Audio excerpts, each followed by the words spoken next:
Welcome to our podcast. I'm Jess. I'm Mandy. And we are drama bonded. And today we are going to cover the semifinals and the finals of the Great British Bake Off. Wow. Yeah. I feel like this season felt long and short at the same time. I know, because when they did the review of all the bakers from the beginning, I was like, oh, right. This was the same season. Yeah. Yeah, I agree. I don't know why it felt so long, but it felt that way to me too. I mean, it's 10 weeks. We got one episode a week. It's been a minute. I feel like it felt long for me because of how many of the bakers I wasn't very invested in. Yeah, I could see that. They sent home all the cool people. I mean, not all of them, but it's obviously because of baking ability, but it's also a TV show, so it's hard. Yeah, well, we've kind of talked about it. I think some people got sent home before they definitely should have. And someone by the name of Dan stayed way longer than he should have. Yeah, who was in the final. Ugh. We'll get there. Should we start with Patisserie week? Let's do it. Ooh. So at this point, we're down to Tasha, Matty, Dan, and Josh. And it starts with financier. I called it a financier, but yes. So will you describe this to me? Because I'm still kind of confused. I know they're sponges. Mm-hmm. So it's just a cake baked in a mold so that you make small ones. And then each thing, it's like a slightly... Yeah, it's just like it's like a cake bar, a mini cake bar. Yeah, it's just a personal size cake bar. But how is it different than a cupcake? Are cupcakes American? I don't feel like I've ever seen. Have they even ever done cupcakes on the Great British? That's a good question. But I think that this is probably a fancier version, just because there's more space, and like this is something that would be in a French patisserie, right? I don't know how the French feel about cupcakes. I feel like probably not good. So. Yeah, in a way.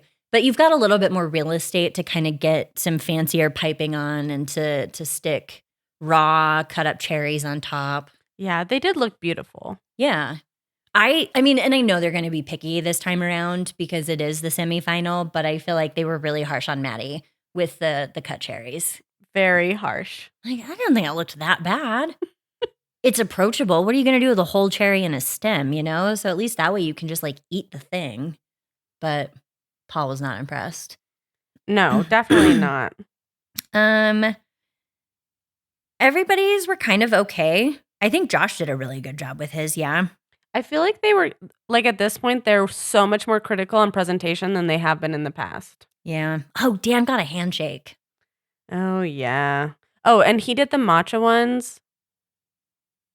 Yeah, with like only a teaspoon of matcha. Like, why are you calling it a matcha one if it has a teaspoon of matcha? I wonder if there's some sort of rule that if they use ingredients, they have to state them, because I would just be like, yeah, it's a financier. Well, especially if you know that Paul is going to like stick his nose up at an ingredient like that. Yeah. Why don't you tell him there's matcha in it after the fact? Yeah, I don't know. It feels like there's got to be a rule that says that they have to be upfront with all the ingredients and like the flavors they're trying to achieve, or they won't get credit for what's tasted. I don't know. It's weird to me. Like, just don't. It seems like you're setting yourself up for failure, but Dan succeeded somehow. So yeah, good for Dan and his matcha. I liked how classic Josh's sounded. Mm-hmm. Yeah. I am always a bigger fan of the simple things than when people go really hard trying to make like really complex flavors. Like, I can respect it, but it feels like there's something just really tried and true about keeping it simple. Well, especially when someone is consistently doing that over and over and over again, and you're like, oh, you're a tryhard, aka Dan. Yeah, Dan has shown that he has learned almost nothing through this whole thing. Did every time I look at that, I swear I cannot say it. Financier, not a financier, but. I think I like Josh's the best out of the flavors. I'm kind of over the raspberry and pistachio flavor combination. That's so funny. I actually really love that. Well, I just feel like it's been done a lot this season. It has been done a lot and this so season. it's That's like, fair. how do we do something new with pistachios? But yes, as much as I love Tasha, I was kind of hoping she would do something new. But yeah, all in all, I would eat a financier. I don't know if I'd ever make one. Yeah, that seems like on the other side of like cupcakes can come together really fast. These seem like they would take a long time to put together because of the level of decoration that you have to do for each one. Yeah, more detail. So I'm out. Yeah. The technical.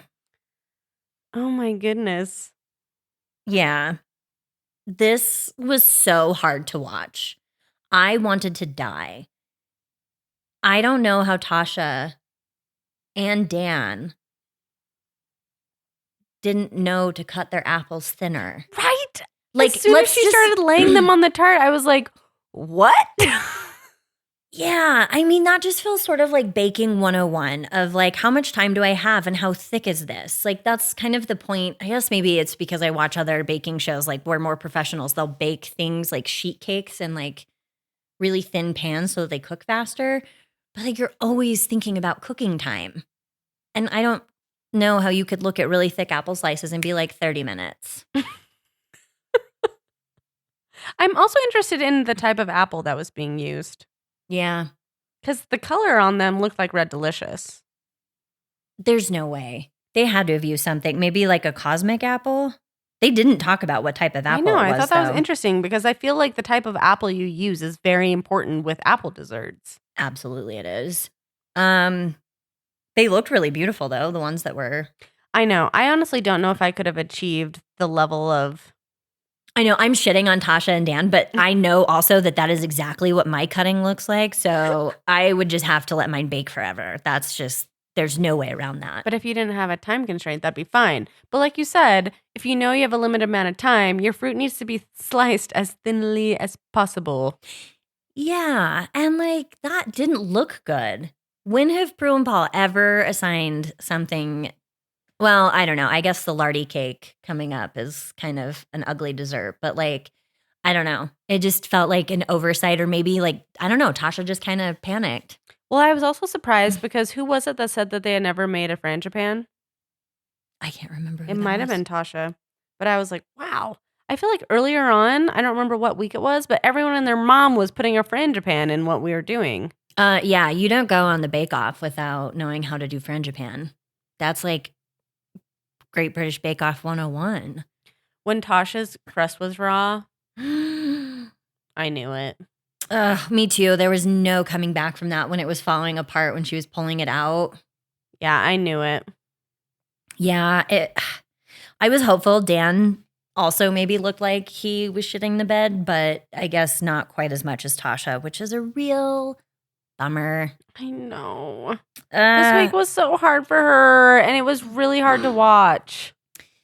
It was really hard to watch because, like, that's who Solomon and I have been rooting for. It's like, as we neared the end, I was like, okay, Tasha, we can get behind her. I know. And honestly, I think this was one of her weakest weeks. And to have it be to have the timing work out so that she performed this way in the semifinals is just devastating. It is because, like, and I maintain this. I think she truly is one of the most talented bakers to come through there. But Patisserie Week is really hard, and that level of finesse just sometimes takes people a little more time. Like, it's not something you can pump out quickly and as beautifully as you were supposed to.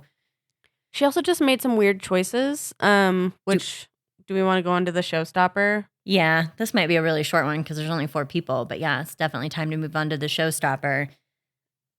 Do you want to try the Italian pronunciation? No. Oh yeah. Well, milfoy, but milfoil, milfogili, I love this. Milfogili. Yeah, I don't know. I love that you tried. Good job. A milfoy is the pastry, like puff pastry, and then cream in between it. And I guess this is just the Italian version of it because why not? So it's a layered Italian dessert. Yeah. The Italian equivalent of the mille-feuille. With the pastry being the most important part. Yeah, which brings us back to Tasha, who for some dumb reason decided to try a new technique. And it's like, you don't need to reinvent the wheel here. And Prue and Paul were like, you do know this is the harder way to do it. And she's like, yeah, I like making my life hard. And then, honestly, like it looked like her pastry like turned out really well. It had lots of layers, even though she panicked. But it took too long. It took too long. So the rest of her dessert was kind of like a rush disaster. It was such a disaster compared to everybody else's. Like Dan really pulled it out. Matty's, even though it was a little wonky, like he had that height. It looked beautiful, even if it was kind of splooging. Like, that was such a bad move. It was hard to watch. So like all of these people can test these. Yeah, you know ahead of time. So you spend time doing that at home. Like you practice that. And that's why Paul always asks, did you finish? Like if you did not feel 100% confident with that technique, why now? Like why go out, especially when you can make perfectly good puff pastry the normal way. Yeah. Like there was no reason to do that. And then we lost Tasha. That was a bummer. Well, and I guess also, I think it was her mango curd was kind of grainy or something. So it wasn't even just the... Yeah, it wasn't just the presentation. Yeah, she had some technical issues too. And she did with her frosting in the signature too, kind of curdling. So like she just did not have a good showing this week. And I knew it was coming. That's sad. I know. That was a bummer of an episode. I mean, I also felt like Josh was really getting razzed about his position and like that everybody else had won 2-star bakers and they were like, are you going to win star baker? It's like, well, as if there's not enough stress, like leave Josh alone. I think Josh is putting more than enough stress on his own plate. Yeah. Him with his picture of his nanny and every turn we get talking about that, like Josh does not need any additional pressure. Well, even in an interview with his parents in the finale, his mom's talking about how much of a perfectionist he is. Yes, I caught that too. Where I was like, where he will do something until he is satisfied with his level of expertise in it. And sometimes that can be too much. That's a lot. Yeah. Like, I mean, don't get me wrong. Dedication and discipline, very admirable, but you can take that too far. So I just don't think that he needs added stress when he's probably putting more than enough pressure on himself. Yes, absolutely. Dan's guitar, I was hoping that that mirror glaze being really rubbery was going to be enough to send Dan home, but alas. Here we are. The rest of his looked really good though. He definitely had good presentation, like. And I did like his creative shape. I will give him that. And then Matty's was beautiful, but he cut his things out with a cake pan. Yeah. And so his pastry looked like pancakes. Poor Matty. You just don't know what you don't know. He'll never make that mistake again. He'll never make that mistake again. But otherwise, he did such a good job with that. Yeah, very beautiful. Yeah. I don't know. So Josh gets star baker. Not surprised. Yeah, he definitely earned that. And we lose Tasha. So then we are left to our finale with the 3 men. And the 2 men that I was like, I hope we're not facing a finale with these 2 guys. And here we are facing a finale with these 2 guys. Yeah.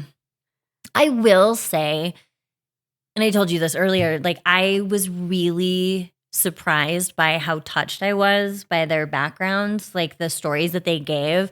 I at least was able to calm myself and just be like, okay, I will finish this. I'm not going to rage quit. I will see who wins. And if Dan wins, I'm never watching again. But don't worry, Dan didn't win. Thank Spoiler God. alert. But it did kind of touch me how much Josh like clearly wanted to win this for very deeply personal reasons. And it sort of like, I guess in juxtaposition to Dan, who's just like super pumped to be there no matter what, doesn't really care, pretty laid back about everything. And then there's Matty, who's just doing this because people in his life have encouraged him to do it and think he's really good, and he finds enjoyment in it. And I don't know, just kind of the 3 different takes on how they all got here, I thought was very interesting. Yeah, I think it brought in some like diverse perspectives to the finale, and it was interesting to hear their families like comment on all of their backgrounds and journeys. And, you know, despite all of the mean things we've said about Dan, it's like I felt like it was a balanced finale in that way. Yeah, I thought that was sweet. Similar to Christy, you know, he wants to be there, put his kids to bed, and then once the kids are in bed, he's baking in the kitchen and, you know, doing his thing. And I admire that. Like, it's cool that he's able to keep his passions, still be present as a father. Like, that's cool. I'm here for that. I'll watch Dan. This, I think, was a pretty fun finale, personally. Yeah. I liked the signature bake, the eclairs. I mean, the technical was weird, but we'll get to that. But yes, I was really excited about the eclairs. Yeah, I thought this was such a fun challenge because eclairs are something that will come together very quickly, but there is an awful amount of skill that goes into knowing when they're baked, and if you take them out too soon, you'll ruin everything. There's finesse in how you make the creme pat. Like, there's so many. It's simple, but it is a little difficult in ways too. Like, I don't know. I liked it. Jess made amazing eclairs and shared them with me, and Joe and I were both so impressed. That was so fun. I did that in a class, and I don't know if I could do that on my own. I'm too scared to try. Well, you should try before it leaves your brain too much. It's true. Because they were phenomenal. Yeah, I ate so many of those. Hot tip, if you're in Salt Lake, Fillings and Emulsion does really awesome baking classes, and the owner, Al, will make you a cup of coffee. Or he made me an Americano when I got there, and then had the most amazing sweet and savory pastries out to eat. And then we got to eat everything that we were making. I left that class stuffed. It was very fun. Sounds like a good value. Yes. I am not endorsed by Fillings and Emulsions, but I mean, they could if they wanted to, but we will take it. Absolutely. But no. Anyway, I thought this was so fun, and I liked everybody's flavors. Yeah, same. Particularly banoffee. I love banana so fucking much, and I was really pumped that Matty did that. As soon as I heard his flavor profiles, I was like, Jess is going to be so excited about this. And it's my guy, Matty. So I was pretty pumped about that. But Josh's sounded really good, too. I love a good mocha. Yeah, I don't know about the tropical, but I'm down for the mocha. And it sounds like they were perfect. Oh, yeah, they did. Prue was really into that. When was this? I don't remember which challenge, but there was, sorry if I'm getting this wrong, but there was one specific moment where Prue, Paul was like, I think this is overbaked. And Prue was like, I don't often disagree with Paul, but I think it's baked perfectly. And I was like, yeah, Prue, you get it. You stand up for yourself and you tell him what's what. I know that she's done that, but I don't know if it was this moment or... It was one of these 2 episodes. I just don't remember which challenge it was. Oh, I don't recall that. Sorry. No, I love that. I think Paul needs to just, I don't know, they need somebody different. It's just a hard dynamic because I feel like Prue just gets trampled and she's just doing side comments. And I think that she has a lot to offer with her critique. Yeah, there's no reason that Prue's palate can't take front and center on these bakes. If, somebody has an exorbitant amount of alcohol in it and Prue enjoys that, well, way to bake to your audience. That's what you should be doing. Also, I think sometimes I wonder if Paul's the kind of guy who is just looking for something wrong just to say something's wrong with it. I know every once in a while he'll give a glowing review, so I don't want to minimize those moments. But sometimes when he's like, I could say this is overbaked. It's just but do you have to? You could say it. What does that even fucking mean? Yeah, it's just arrogance. Because I also understand, you don't want somebody blowing smoke up your ass. If you're going to go on this show, it would be awesome to learn and grow and evolve and become a better baker. But yeah, comments like that, it's well, is it or isn't it? Paul, this isn't helpful. So constructive criticism is one thing. Paul just puffing out his chest as a silverback gorilla is an entirely different thing. Amen. Anyway, sorry, I took us on a tangent. No, I love it. Okay.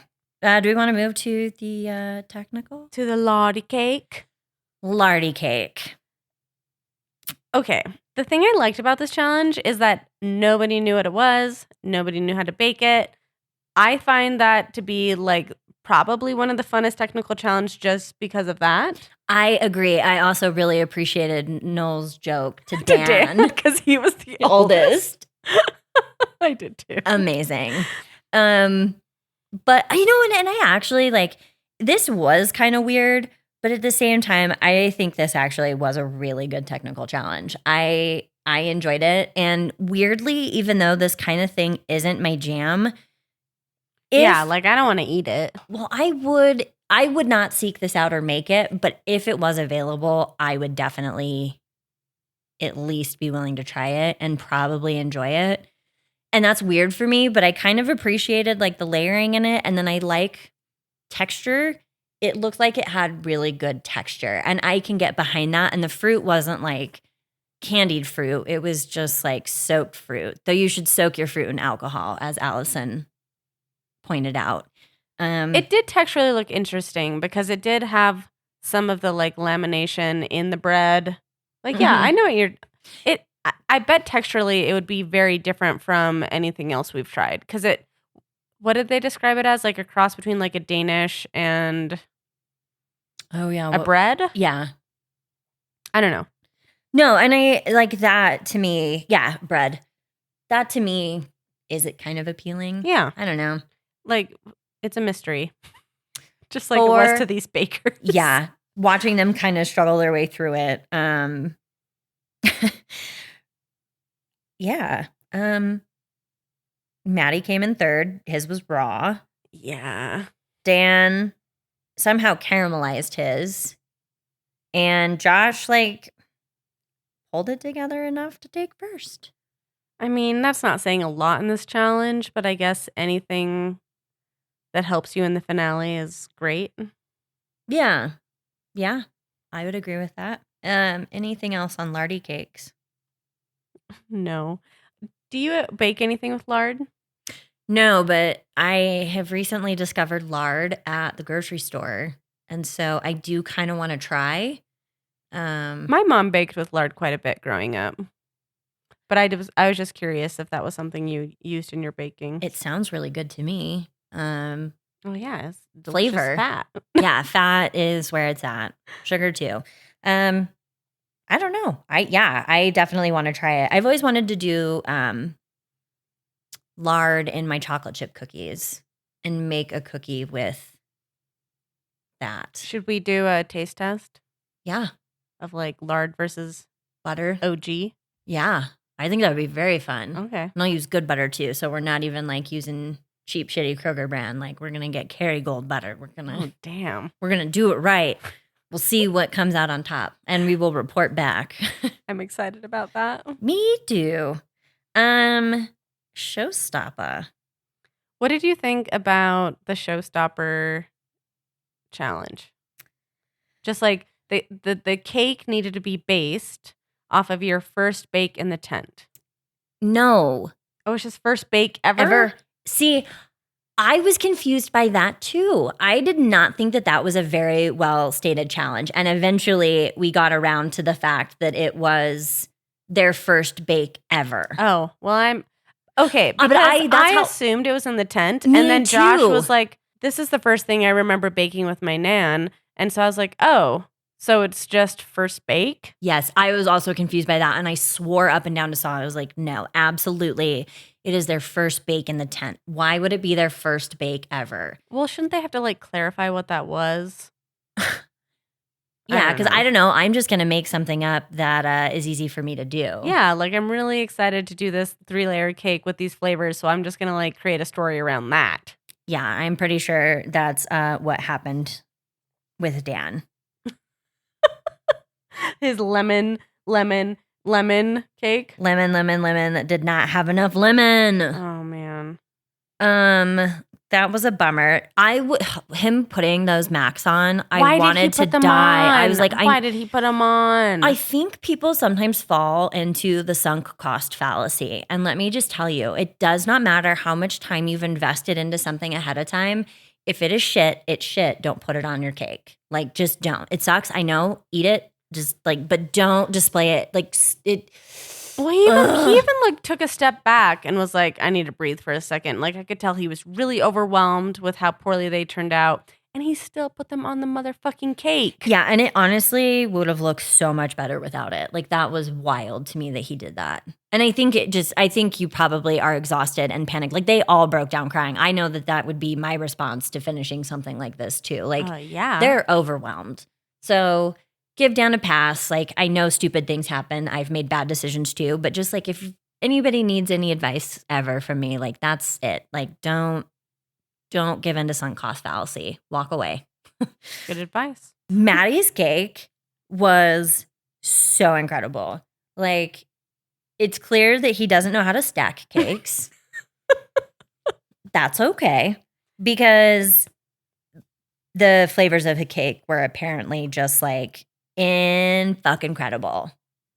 I really wanted to try the chocolate layer so bad. It looked beautiful when Paul like does his thing with the fork. Texturally, especially because chocolate cake can be so heavy. Yeah. And then if it's not very chocolatey. And Matty's looked like it wasn't going to be chocolatey enough. And then when it was like, I think that's the moment where I was like, Matty won it. I know it. I don't even have to question this. Look how shitty Josh's piping is. The shade. Sometimes when Paul like does the fork thing, when the texture's right, I can like feel it in my mouth. Yes. I am with you. The cake is melting in my mouth, and I am like recreating Matty's perfect chocolate cake moment. Yeah, Saul would not stop talking about how perfect the chocolate cake looked. Like, yeah, it was phenomenal. His decoration, again, another smart thing to do is like, don't overcomplicate it. And I love that Matty went with something simple. And I love that his girlfriend like helped him prepare for this moment, and he was like trying to remember the art lesson she gave him. I know, like everything the same direction. It's so cute. And that was so effective. Like, that was such a neat watercolor effect. And it's not that hard. You're calm, everything goes the same direction, and stick with it. And what's so cool about Matty is I really feel like he has just learned. Every week we see him get better and better and better. Yes. And he's humble enough too to like not he doesn't think that he knows better. He's willing to take in new information and change accordingly. Well, he doesn't know better. So it's nice that he can just sit in that truth.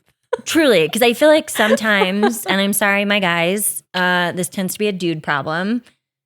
They don't. Like Dan, every fucking week with like, you're doing too much. You're doing too much. He even Why are you admitted doing to it. the macarons? That's too much. He even admitted to it. He's like, I overdid it again. And it's like, why are you never absorbing that criticism? Yeah. Like, Dan, this is why you lost. But it's okay. I think Dan is very happy. Josh's cake had potential, but this was a really sad critique for me. Yeah. I could just feel it, and I could feel Josh's soul crushing in that moment. Oh, for sure. When he was called boring, and I don't remember what else. There was like something else. Sloppy about the sloppy piping, and that it just like didn't meet their expectations. Like, I could just feel that man melting into a puddle into his shoes. It meant so much to him. And I hope Josh knows that his worth lies outside of this show. And his nan is so proud of him. Oh my God. She's partying up in heaven or wherever it is people think people go. Like, yeah. If she's around, she is proud. Yeah, of course. And I think that, like, I still think that Matty deserved to win. But I do know, just when you know how much someone cares, and you can see how much of their self-worth is like wrapped up in this thing, and then they receive. And honestly, I do think that Josh's cake was beautiful. I mean, the piping, it was mediocre. I'm with you. I don't think it was beautiful. Well, and the house on top, like it really was. I knew also that Matty had won. Paul even kind of hinted like, hey, you're putting apple in this. Like, we better be able to taste the apple because that can start to affect the texture. The comment that I was talking about. And like, As soon as they were like, we can't taste apple, I was like, it's over. Yes. Oh, that was a really rough critique. That made me really sad for Josh. I feel like I can't decide. I mean, I guess they must have just been harder on Josh because they saw potential, but some of it just like kind of with Rowan, like it felt like like Paul. I don't know why I'm trying to say people. Paul particularly felt the need to make things harder for him, and that's a bummer. Yeah. I mean, I think Josh did a really good job. I didn't taste his cake, but I still think he showed up and killed it. Yeah, it was. I would be stunned if somebody made that cake that I knew. That to me is it is an impressive cake. Even if it is a little on the sloppier side, it's still, it's effective. You know what it is. You know those are carrots. Maybe it's a pickle, maybe it's a It cucumber. would be a really cute Easter cake So cute. with the colors. Yeah. But Matty definitely deserved it. And No, for sure. And I'm so thrilled he won. me too. I was a little bummed that everybody except for Tasha was like, Dan. Well, Saku basically was like, it could be anybody. I love Saku. So good to have her back. That was amazing. Elated when they called Matty's name. So social media reminded me that Noel said if Matty won this thing, he would get his face tattooed on his chest. Noel will too, I'm sure. I think he will. He better. I just want to take a minute to acknowledge how fucking fantastic Noel and Allison were as hosts. Yeah, they had great chemistry too. This is it. She better come back next year. Oh, I hope so. I also loved that Josh said that she's what he would miss in the tent. And then Noel comes up like 5 minutes later and is like, so. I also love the moment of Noel telling Matty that they should both just like rub lard on their bodies and like roll around on the pastry. And Matt's like, I wouldn't say no to that. Yes. As he was like rubbing lard into pastry dough. Yeah. I will say that sometimes I feel the stress of these bakers. And when Noel and Allison are kind of like quipping off in the corner, there's been times where I'm like, if I was that person, I would turn to Noel and be like, can you fuck off right now? I cannot handle you. I'm pretty sure he would roll with that. I'm sure he would. But I would have like such, I'm such a people pleaser and I wouldn't want to hurt anyone's feelings, but my stress would get the best of me and it would just explode out of my body. Well, you're not British, so you're not allowed on that show. How did these people like tolerate that sometimes though? I think I would just be like, because there was one time where Christy, I think her white chocolate mold was like shattering and Noel was next to her and he's like, maybe I'm bad luck. And she's like, yeah, you should leave. But she said it in a really polite British way. Yeah. Who else? I could feel her crumbling in that moment with him next to her. Yeah, there have been other moments too where the bakers have been kind of short or just sort of like not biting on the commentary or the quips that one of the hosts would make. And they kind of just like could read the room and they're like, just move away. Gotta go. But overall, I thought that they had such great chemistry and it was really fun. And I loved it. And in that way, I thought this was a great season. It was. I'll give you that. And Matty won. Huzzah! Our Congratulations, PE teacher, Matty. Who brought his class brownies and lied? Allowed his class to think his girlfriend made them. Yeah. Is that just because you're embarrassed to admit that you like baking as a man? I don't know what that is, but I don't know what that is either. That was a little weird to me. But if guys bake, he's engaged now and he won the show. Oh, I always choke up at the end when they show like what everybody is doing. Like guaranteed I'm crying through it every season. Oh. This was no different. I just think it's so sweet that they all stay in touch and are good friends. And and they hang out. Yeah. Trauma bond. Which is exactly the play on our name. Drama bonded. Get it? Though the Great British Baking Show is lacking a little bit in drama outside of Alaska Gate. Baked Alaska Gate, but yeah. Otherwise. Well, not my favorite season, but it was fun to cover it. Yeah, I really liked that. I enjoyed that. Anything else you want to add? I think we should go to Mexico. But first, Oh, what? Oh, candy review. You guys. Jess was on top of it. I was, except I still forgot, even though you reminded me to grab the candy so that we could remember the name. I'm glad we're remembering now in the middle of our episode that we have a candy review. We have a candy review. We do. Reviewing candy with Mandy and Jess. Yeah. There is this really amazing baking store, which I guess you still haven't been to, called Orson Gigi's. I love it. I spend too much money there, and I was there today picking up stuff for all my baking, and I found these fizzy bubblegum bottles. And I thought, that's a candy that Jess and Man should try. So they're like 3 inches tall. Yeah, they're huge. And they're covered in the sour sugar stuff. Citric acid.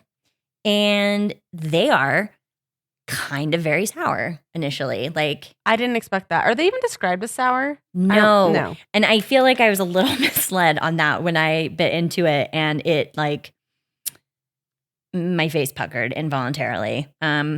However, given that they are bubblegum flavored, I will say that sour works really well. It cuts through the intense bubblegum sweetness. Yeah, I'm not a huge fan of just basic bubblegum flavor, but I thought that the texture and the sourness of these made the bubblegum actually really delightful. Totally. I am a big fan.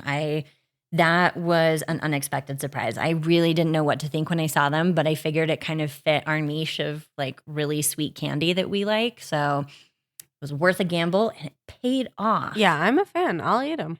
Hell yeah. Well, good. We can finish them after. Okay. Mexico. Bachelor in Paradise. This episode makes me so mad. What was this? It was stupid. Wasted 35 minutes of my life. 35 minutes? Of what? I don't even understand why they did that. I don't either. Honestly, I guess maybe just a scheduling thing and they couldn't fit everything into the finale. But it was just a rose ceremony that imploded. Yeah. Okay, so first we have Blake and Jess. Loved that. I'm sad that it ended, that people aren't happy, but I kind of am always a little bummed out when the older guys go for the youngest women on the beach, and it just, I don't know, it rubs me the wrong way because I think younger women are more inclined to just go along with it because it feels good to have somebody, and this is a low bar, treat them well. Yeah.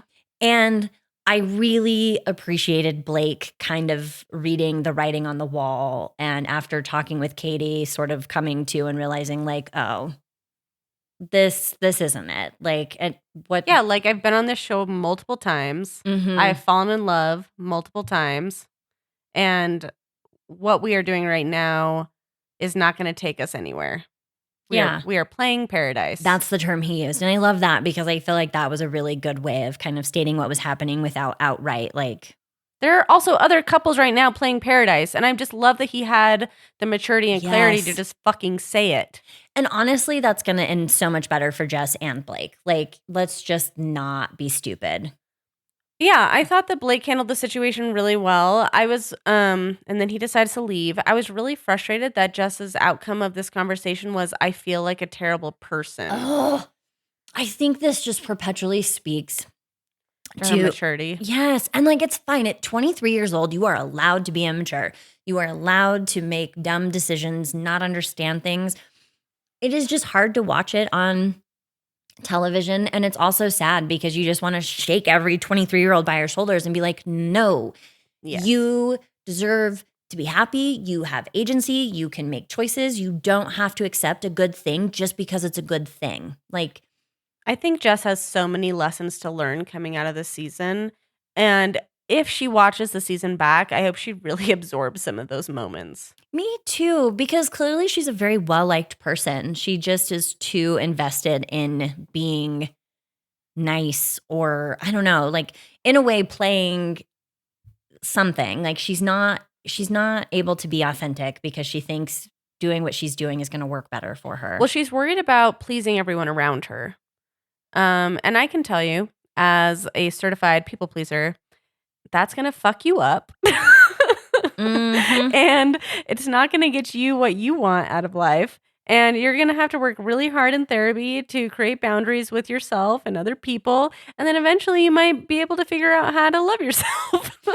It's true. So if somehow you could skip the people-pleasing phase, you save thousands of dollars in therapy. Yeah. And no, in all fairness too, though, I think it took some really capital T traumatic things to happen for me to like get my shit together and stop being a people pleaser and to learn what good boundaries look like and to recognize that if they feel uncomfortable, that's okay. Amen. Like, and so when I say all this about Jess, it is not under like any sort of harsh criticism, just merely an observation of like, honestly, I've been there. I honestly think because I can relate so much, it makes it harder to watch. It does. It's sort of like the secondhand embarrassment and just like the squirming. You're just like, I have repeated a line similarly, or I have like, yeah, fully can appreciate that. So, and it's also cool for Blake to just walk away.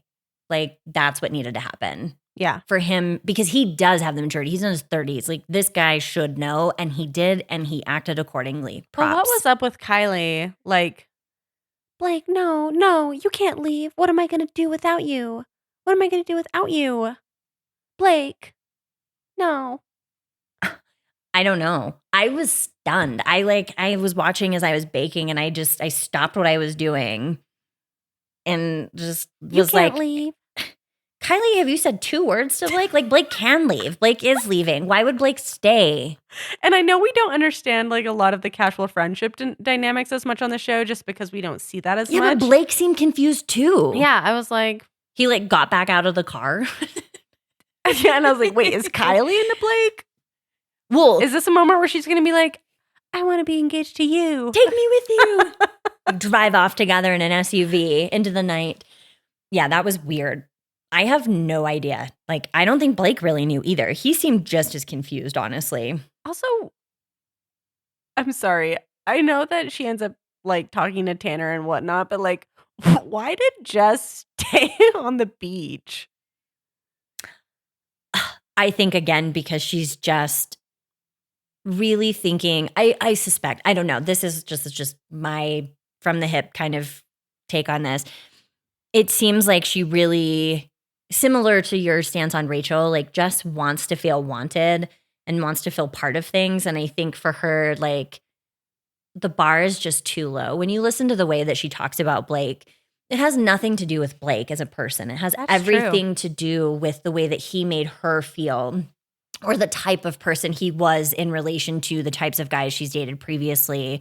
And I kind of get the sense that she's just hoping that there's a relationship that's going to make her feel better or good or something. And, unfortunately, when you're in that position, you make decisions that aren't great for you. You lower your standards. You don't know when to call it good and to like just kind of swallow your pride and walk away.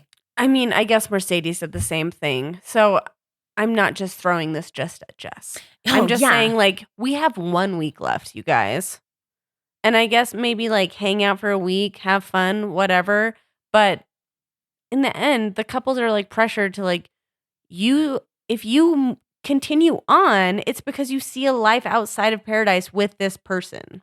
And so I just don't know, like, what are you going to find here in a week? I'm sorry. I'm totally with you. Respect, too, for Rachel to just kind of be like, okay. But Rachel, okay, we'll get to that. But Rachel got really fucked. Yeah, she did. Before we get there, who else do I want to talk about? Okay, so Aaron and Eliza look like they're probably going to get engaged. Avon and Kylie look like, well, it looks like they're going to, but then it looks like in the previews, like shit hits the fan. Drama. Because Avon is saying the same things to Kylie as he's saying to Rachel of like, why does it have to be an engagement? Why does it have to be an engagement? And listen, I get it. You and I have talked about this ad nauseam. Like, it shouldn't end in an engagement. It should not. However, this show ends in a motherfucking engagement, and I do not understand why these guys go on this show and then are so like taken aback that that's what women want at the end of this. Like, my God, don't go on if you are not in a position that you are willing to propose. You can stay engaged indefinitely, like date for 7 years after that. I don't care. But like, it makes me mad for the women who just Go in with that expectation expectation. and the guys are just like, probably not. That's fair. I do wonder if Kylie watched his season and has like had conversations with him about like, are you ready? Because it seems like you weren't ready for an engagement with Rachel. I'm just saying, like, do you think that that's come up in conversation? I don't know. I think that's one of the downsides of Paradise. While it's really fun and we kind of get to watch everybody's mess, we really miss out, especially when you've got like people who are solid couples Yeah. like Kylie and Avon.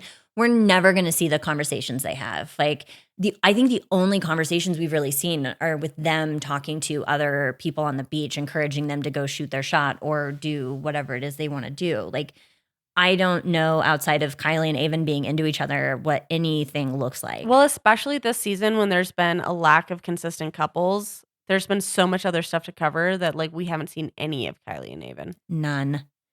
Yeah. It'll be interesting to see how that pans out. Mercedes and Tyler. Okay, there you go. That's a good conversation. Props to Mercedes Yes, I'm really proud of her for Me holding her own. too, because Tyler's a little worm. Well, I love how she talked about like she's been working on herself. This is what she wants. This is what she's ready for. And Yes, actually, I'm so glad you brought that up because I feel like that is something that we never see talked about on this show is like in order for you to be in a good position to be in a healthy relationship, you kind of do have to like have worked through at least some of your shit. Like you do have to work on yourself to be able to do this. And yeah, and I thought it was awesome she addressed that. yeah. And valid to also want your partner to have good communication and to be honest and clear and upfront about things. Like not a low bar. That shouldn't be a low bar.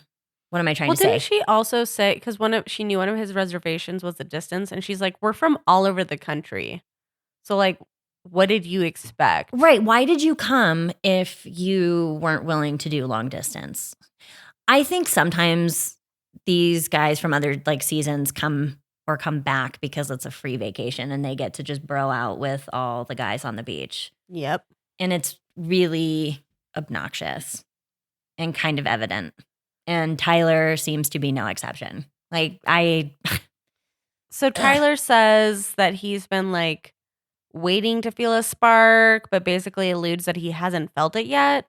And I can just see like the horror in her eyes and in her body when she's like, "What do you mean you haven't felt a spark?" And he's like, "Well, like I'm open to feeling the spark, but I haven't felt it yet." And she's like, "Why are we even doing this if you're not feeling a spark?" Kind of alluding to the fact that she obviously was feeling a spark with him and then finding out that's not mutual, which is, geez, so hurtful. especially this late in the game. Yeah. They have committed to each other probably for what, like 3 weeks now? I At don't least, know. yeah. The Bachelor in Paradise timeline is fuzzy, but I feel like they've been together for a minute. They have. And yeah, for him to pull that, just fuck Tyler.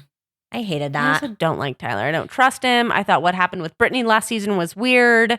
I don't think he's like remember ready the to way be in a when relationship. Rachel was trying to break up with him and he like literally he was like not hearing the words. Yeah. He just was smiling and nodding and acting like actually not hearing what Rachel was saying. And it just, I don't know, this nice guy act. I guess kind of on that note, you know, Brandon and Serene last year, Serene came forward and said that Brandon cheated.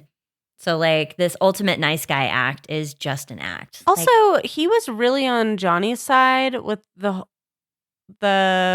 Oh, Victoria and Johnny thing. And I think that Johnny showed some really problematic behavior as much as I used to be a Johnny fan. And the fact that Tyler was just backing him so blindly is like, that's a red flag. Huge to red women. flag. Yes. To be clear, Johnny, like, Verbally abused Victoria. Screamed at her. Yeah, there was like multiple instances where it sounded like it was like really not okay. Yeah, that was pretty terrible. And yeah, so for guys to back that kind of behavior up, like, get out of town. Gabby's ex, Eric, also. Oh, yeah. Anyway. So bye Tyler, and then Mercedes stays, and Whoa. somehow Yeah. So Tyler and Mercedes, then who do we want to go to? let's talk about Kat and John Henry. Yeah. I mean, nothing really happened, but I think next week he's like considering getting engaged, and it's blowing my fucking mind. Talk to me. Why? Tell me. Well, just because, like, I mean, Kat and John Henry, I think, have been like a solid couple for less time than Mercedes and Tyler. So that's the first one. Also, Kat has had connections with like 2 other guys. I'm not trying to bash on Kat. I'm just trying to say, like, they have not been a solid item for a long period of time. And so now all of a sudden next week people are going to be pressured into like, hey, do you see yourself having a future with this person outside of paradise? And like maybe you should end this with an engagement and la di da di da. And I think that John Henry is just, unfortunately, he doesn't have a lot of his own, I'm going to say, gusto. Like, I think John Henry is a leaf in the wind and he is easily manipulated. Yeah, he seems to be getting a little bowled over at the moment. And Kat is a very strong woman and she knows what she wants. And there's nothing wrong with that, but it's like he also needs to have his own reasons for doing what he's about to do, right? Like if they get engaged, it needs to be because he thinks it's good for him too. Yeah, they're kind of an enigma to me. I believe that they're really into each other. I definitely think there's chemistry there, and I think that there's like potentially too a level of comfort. Did you watch the end credits with them talking about peeing? Yes. That made me laugh. And like honestly, I was kind of relieved like Kat's laughing at this and like down to have kind of weird conversations.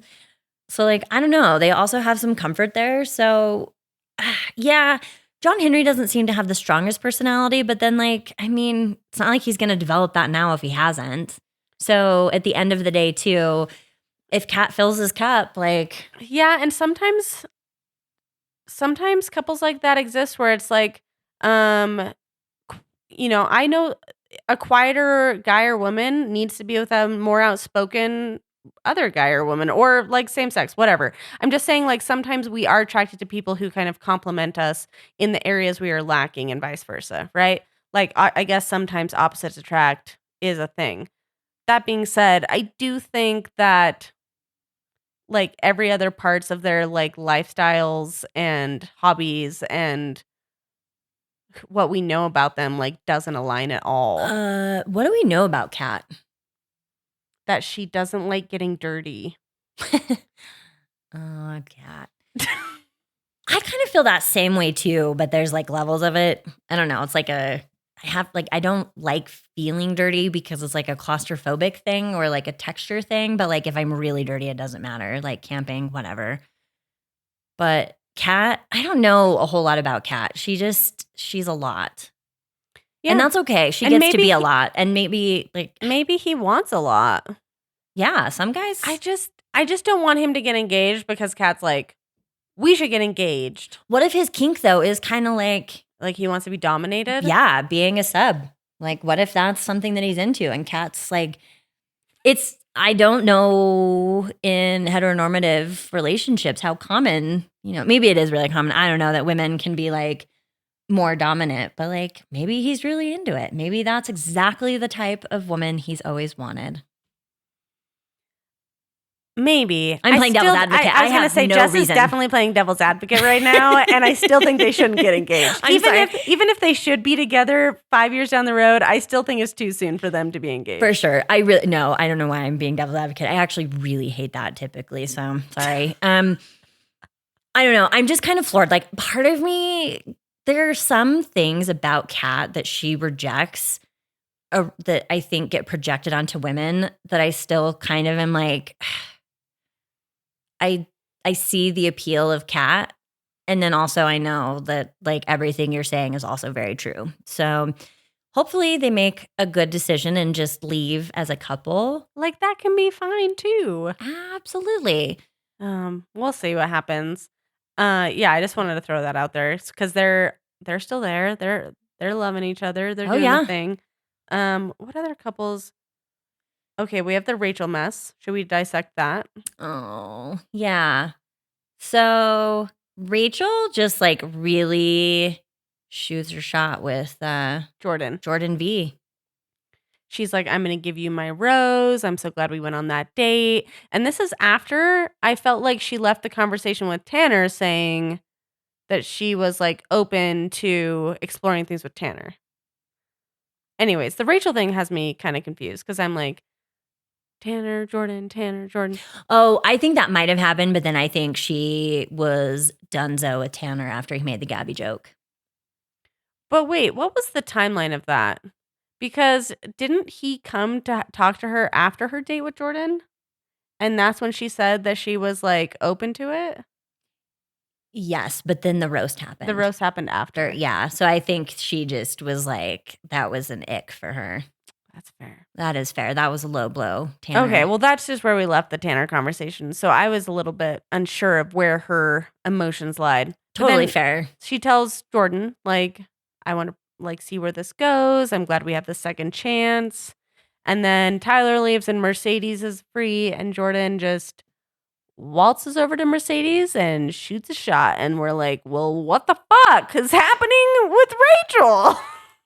And then even more shocking, even though Mercedes, like rightly so, had reservations, should have left the beach, gives her goddamn rose to Jordan. Don't you think she could have had like a conversation with Rachel about that? Yes, because Rachel clearly was like not prepared for that. The look on her face. Well, of course not. And that's why producers had Mercedes do it first.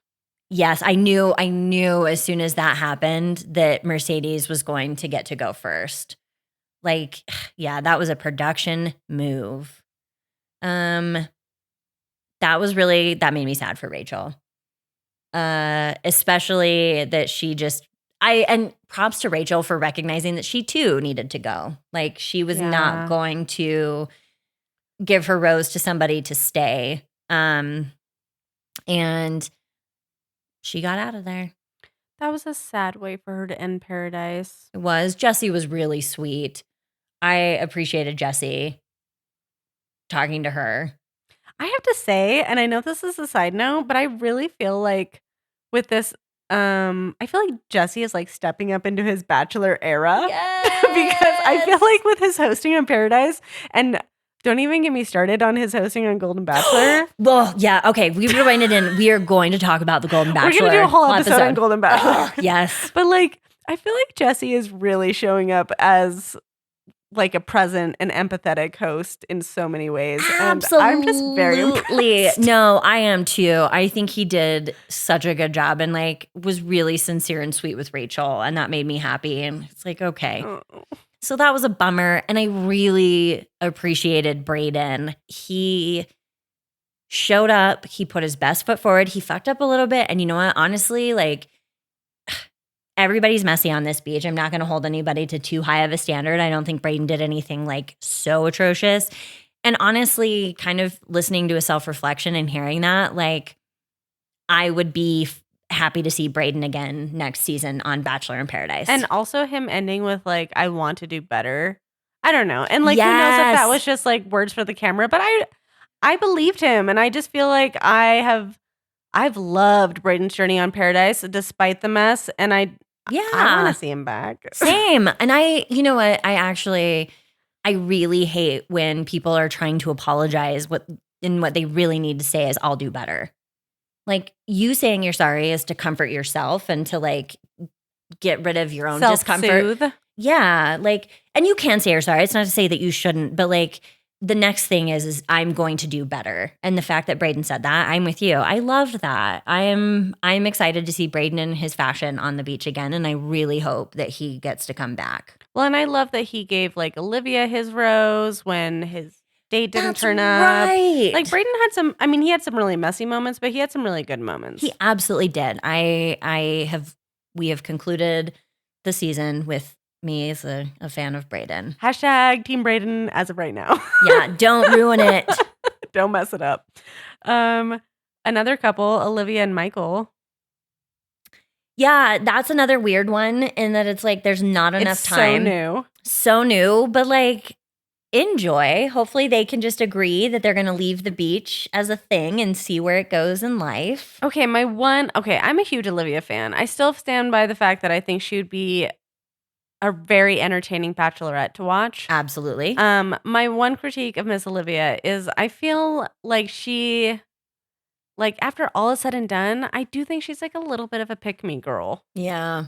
I think she like is just like falling for guys a little too easily. Well, and like, was it last time we pointed out that she's only hanging out with the guys? Well, yeah, but that's hard because we don't know Right. if the girls are just kind of like being shitty and catty, because Kat was really shitty. I know that, but like there are sort of like little tell signs where it's like, to be determined. I mean, I still think she's fabulous television, and I have really appreciated her narration. I was going to say, without her narrating, the season would have been lame. And she is clearly somebody who deserves to be loved and cherished, because she is clearly capable of, like, she does care for people. On the one hand, I feel like Olivia is capable of being like the most authentic, but then she has these moments where I feel like she like plays into a scenario too much, where she almost becomes like a caricature of herself. You know what I mean? Yeah, I can see that. And so for me, it's hard to know sometimes when she's being like real and when she's not. That being said, I still find her fabulous. I want more people like Olivia to be on Paradise. Well, yeah, just people with personality. Yeah, with attitude, willing to like call it what it is. Yes, and I really do appreciate when people call bullshit out. Like, yes, this is in fact what we are here for. I also love that she's managed to stay, and like Michael seems like a good dude. Like, that's good for her. We don't know him very well, but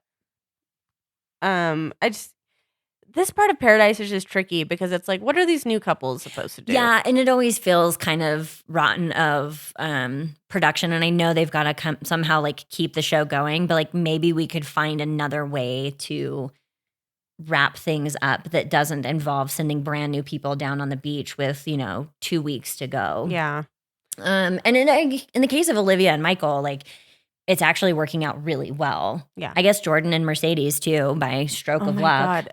Speaking of new couples, Jess calling out Tanner's name and Taylor walking forward. Oh, and she's like, Tanner. Oh my God. No. That poor guy. He was like willing his name out of her mouth. He's like, yep, she said my name. Just started charging forward. And Tanner started walking down behind him. Oh my God. Oh my God. You can't make that shit up.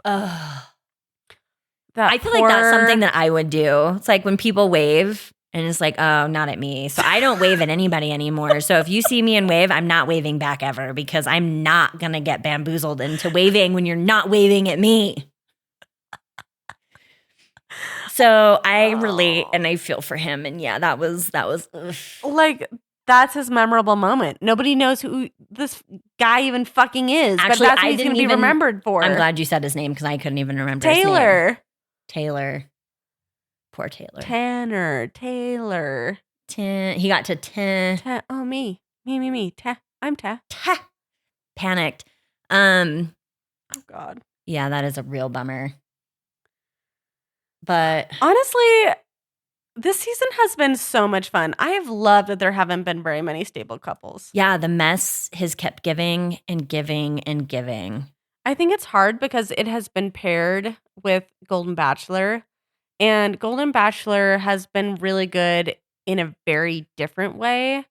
But I feel like Paradise has kind of been like, Paradise is dumb this year. Like, it's been outshone by Golden Bachelor. And I disagree. I disagree. I think they have both been equally.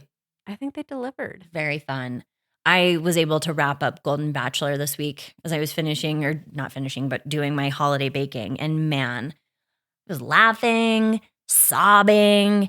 Like, there was so much. I am pumped to talk to you about it. Yeah, we're gonna. And if anybody's listening to this far that hasn't watched The Golden Bachelor, like, catch up. You have time. Catch up. But also, I will say, in so many ways, it's been actually like outside of the Bachelorverse, still a very good show to watch. Like I think it's been really fun to watch people in their 60s and 70s. The friendships, their life experiences are so much richer.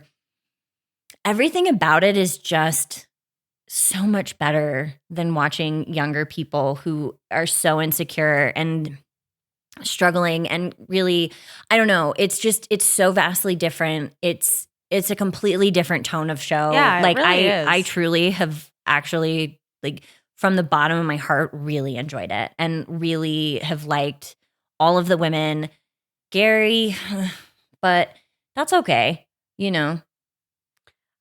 So yeah, we'll talk about that more in our episode. I have thoughts on that. But I really do think it is such a different experience in the Bachelor franchise, and the types of connections and conversations and dynamics and friendships, you can't even compare it to the stuff we normally see. And no, I just was I struggled with it in the very beginning. After I think that it was the second episode, I was just like, I don't know if I'm here for this. But man, it has won my heart back. I was very impressed. I with think it. that was that 1 week with the photo It was shoot. the photo shoot, and I was like, what the fuck are we doing? But then after that, they found the rhythm. Yeah, they did. And damn, this show delivered. So if you haven't watched it, watch it. We're gonna cover it this week. Maybe I don't know, Justin and I need to figure out how we're gonna do the Paradise finale, because we're obviously gonna do that too. So we're gonna figure it out and we're gonna post about it. But stay tuned. We're thrilled to talk about it. And anything else? No, this has been fun. I know. We're closing the door on Great British Bake Off. And we're gonna open the door to something else. And you have to stay tuned to find out what it is. We don't even know what it is. We don't know yet. That's okay. Thanks for listening. Thanks for supporting us. We have like 20 pretty consistent listeners, and we are grateful for every single one of you, and even for the random people that find their way here. Thank you. Thank you. We'll talk to you later. Love you. Bye. Bye. Drama Bonded is produced and hosted by Jessica Brumbaugh and Mandy Booth. Our production manager and editor is Solomon Brumbaugh. Our theme music is by Joe Waters. You can find more of his music streaming on the EP Jupiter Daywatch. Music vocals by Mandy Booth. Graphic designer is Pigeon House. Special thanks to everybody who has downloaded and listened to us. We are so, so grateful for your support. Thank you.